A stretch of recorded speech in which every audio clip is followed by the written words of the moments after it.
Ya Bwana Yesu asifiwe.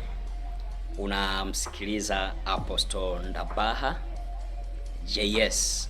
Ni mtumishi wa Mungu, na kwa dakika hizi nataka nije kutoa kitu cha muhimu sana ambacho kitakupa taswira tofauti kwenye tasnia au kwenye uwanja wa maombi.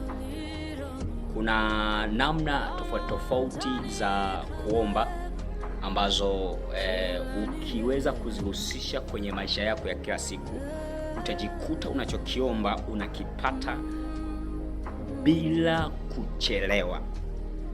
Sasa nimeweka katika kwenye phase hizi tatu. Kuna aina ya maombi, aina ya kwanza ya maombi ni maombi ya kuzaa kitu. Hii ni aina ya maombi ambayo unakuwa una wazo kwenye moyo wako, unakuna kitu kwenye roho yako, lakini kinapaswa kuonekana katika uhalisia. Sasa aina hii ya maombi ni maombi ambayo ni ya ndani sana, na ni yale ambayo yanampeleka mtu kwenye hatua ya kuugua.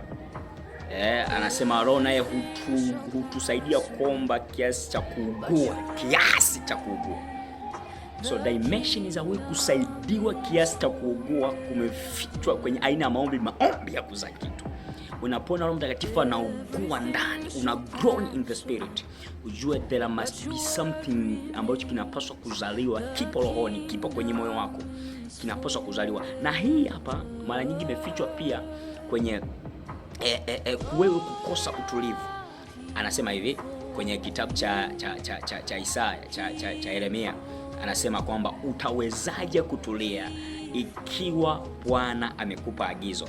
Manake unapokosa utulivu inakupeleka kwenye kugua kwa ajili ya jambo hilo ili lizaliwe katika uhalisia. Na utakubaliana mimi, kuna maombi mengi uliyafanya kwa sababu kuna kitu litamani kionekane. Roho Mtakatifu alitamani kukupeleka kwenye viwango ambavyo kuna jambo linapaswa kuzaliwa. Unafahamu maombi ya Hana alikuwa anaomba maombi ya kuzaa. Aliomba mpaka akamzaa nabii. Kwa hiyo nabii Samueli sio tu kwamba alizaliwa katika mwili, wito ulizaliwa rohoni. So aliuzaa wito kwanza, alilizaa kusudi kwanza, halafu ndo akapatikana katika mwili Samueli. Kwa yale maombi ambayo aliomba kaugua mpaka sauti ikawa haitoki. Those are dimension ambayo once you engage those kind of prayer, aina hiyo ya maombi ni maombi ambayo wazo lolote, maono yoyote, ndoto yoyote ulionayo itazaliwa katika uhalisia, and it is the matter of time.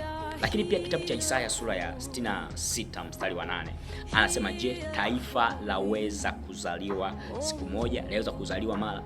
Anasema mara Sayuni alipoona utungu alizaa watoto wake. Maana yake ni nini? Maana yake ni kwamba ili mtoto azaliwe, kwanza lazima atangulie maombi ya kuugua, maombi ya utungu, maombi ya kusukuma ili hicho kitu kizaliwe katika uhalisia. Na changamoto ya kutokuzaa chochote ama kutokufanya chochote ni kubwa sana kuliko maumivu ya kuzaa. Manake ni nini? Ukisoma kwenye kitabu cha Isaya sura 37 mstari wa 3 anazungumza kitu ambacho ni very powerful. Anasema watoto, siku hii ni siku ya dhiki, matukano na dharau. Siku ya dhiki, matukano na dharau. Angalia sababu ya matukano, dhiki na aibu, vitu vitatu: matukano, dhiki na aibu. Angalia sababu. Anasema watoto wako tayari kuzaliwa, lakini hapana nguvu za kuwazaa. Maana yake kuna kitu kinapaswa kuzaliwa kupitia wewe, lakini there is no strength to give it birth, to give it out. Hakuna nguvu, na nguvu na generate kwa aina ya maombi ya kuzaa. So whatever you want it to birth it out, nataka kizaliwe kupitia wewe. Kizaliwe Tanzania mpya izaliwe, lazima uwepo wanaougua kusukuma katika roho ili izaliwe katika uhalisia. Hiyo ni aina ya kwanza ya maombi. Unapoyaomba haupaswi kumtazama mtu mwingine yoyote, unapaswa kujificha mpaka jambo litokee. Aina nyingine ya maombi ni maombi ya utukufu ulioko ndani yako uonekane katika uhalisia. Sasa unaposikia inuka na uangaze, Isaya anaposema inuka na uangaze, maana nuru yako imekuja na utukufu wa Bwana umekuzukia. Utukufu wa Bwana kukuzukia, it is not an easy process. yet it is possible. Sio jambo jepesi, lakini inawezekana. Okay? Yesu aliomba, ule mlima wa mgeuko, alichukua wanafunzi wake watatu akaenda mlimani akaomba. Yale yalikuwa ni maombi ya kuamuru utukufu ulioko ndani yake uonekane nje katika uhalisia. Na inachukua watu wameuona utukufu wako halisi, utukufu wa Mungu juu yako. Na utukufu wa Mungu uko ndani yako, sababu wewe ni sura halisi ya Mungu. Ukionekana kwa nje ndio inaamuru watu waanze kukujia. Ndio maana inuka na ngoja, utukufu unapokuzukia, anasema watu watakujia, mataifa yatajia kwa ajili ya nuru yako, sio kwa sababu yako. Lakini pia Yesu, utukufu ule ulipoonekana, what came next? Kilichofuata ni kwamba yeye, wale wanafunzi wake wakamwambia, Bwana, tujenge hapa vibanda vitatu.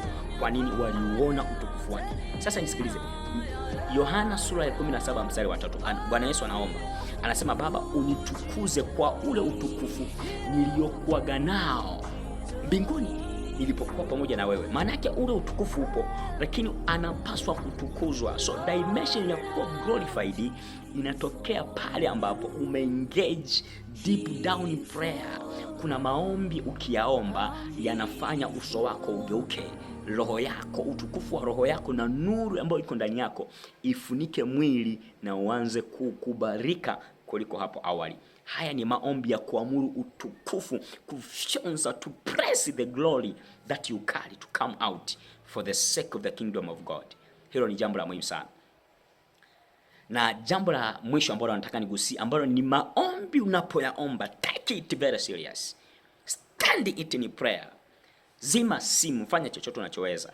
Ni maombi ya kuiamuru mvua inyeshe tena kwenye maisha yako. Kuna vitu vimesimama sana kwenye maisha yako.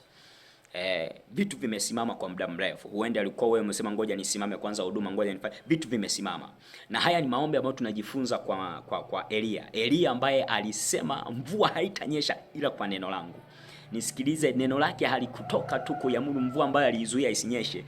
Hakusema tu mvua nyesha ikaanza kunyesha. He engaged deep down prayer, ambayo kichwa chake ilikuwa alipiga magoti na akaomba, inasemekana takriban mara 7. Aliomba maombi ambayo yanaamuru mvua kunyesha tena, vitu kuendelea tena, huduma kustawi tena, ndoa kuwa na amani tena. Haya ni maombi ambayo sio ya kawaida. Ukisoma kwenye Yakobo sura ya 5 mstari wa 18, mstari wa 16 mpaka 18 na 19, anazungumzia kwamba Elia alikuwa mwanadamu kama sisi, aliomba mvua isinyeshe na haikunyesha kwa neno lake, lakini akaomba tena. Kuomba tena ni kuomba na kuomba na kuomba na kuomba, mvua ikanyesha. Akaomba tena, mbingu zikatoa mvua. Kumbuka, haya ni maombi ambayo una engage mamlaka ulionayo. Umepewa mamlaka mbinguni na duniani, umepewa mamlaka. Lakini pia utakalolifunga duniani limefunga mbinguni, utakalolifungulia duniani limefunguliwa wapi? Mbinguni. Hiyo authority, hayo maombi unapoyafanya ni maombi yanayofungulia mvua ianze kuyanyeshea maisha yako.